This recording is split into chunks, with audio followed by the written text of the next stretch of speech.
The Seattle, Oregon, Idaho, and Washington State Wine Awards are proud to highlight our stellar 2021 evaluation panel. Just like in years past, this year's tasting team features a world of experience, wine knowledge that is beyond compare, and expertise with Pacific Northwest varietals. Washington and Pacific Northwest, we have this absolutely beautiful climate most years that we can ripen all the varieties to optimal ripeness, and within the context of the varieties, there are absolute perfect terroirs that can be a 100% match for that variety and land. Whenever I think of Washington wine, I just think of these bright, beautiful, full of power wines that are able to lure you in with their body, but also keep you drinking them because of the smoothness that can come out here that a lot of places can't produce. And Oregon has based itself around the wines in Pinot Noir, of course. I'm finding very intriguing Chardonnays coming out of Oregon now in a style that isn't the mirror image of what they're doing in, say, California, but maybe more aligned with what they're doing in Burgundy, France. Idaho wines, I know, are up and coming. There is a very large proponent of women winemakers and viticulturists that are there and leading the charge in Idaho, which I'm super excited about and want to discover more about Idaho.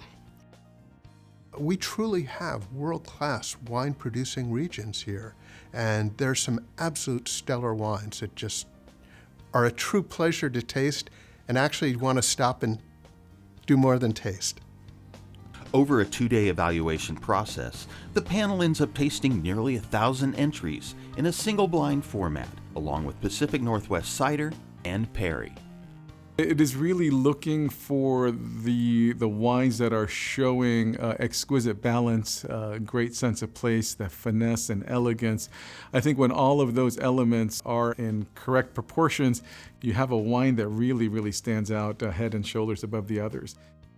I really enjoy the challenge of staying fresh and keeping my mind alert to the nuance. It's really not easy. So I think it's a wonderful exercise that, as a professional, helps me with other areas of my work. I really like being able to get a very broad snapshot of an entire region. So for obviously Washington State, I'm able to taste a lot of wines that I normally, I wouldn't be able to have the access to 15, 16 different Cabernet Francs. I wouldn't be able to taste the sort of the breadth of Zinfandel coming out. It's really fun to be on the other side of the wine glass and to kind of get to taste and evaluate all these wines. I mean, honestly, it's an honor to get to taste them and to see where the overall quality of Washington is right now. Each member of the panel has different approaches to tasting, pacing, and palate cleanse, as well as favorite aspects of the evaluation process. I try to be slow. I try to be deliberate, and it's always important that I do try to hydrate myself. The biggest rule is keep your fingers crossed. I'm just kidding. Hydration.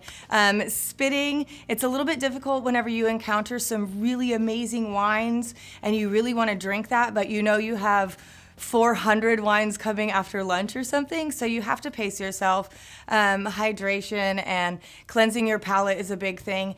Even the best tasters get palate fatigue, so I believe that keeping up with cleansing your palate and taking breaks in between is a huge key to being able to do this with longevity.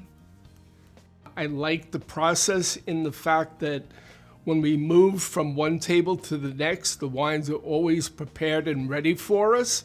So the back room here, I judge on 3 continents and probably about 15 states since 1999.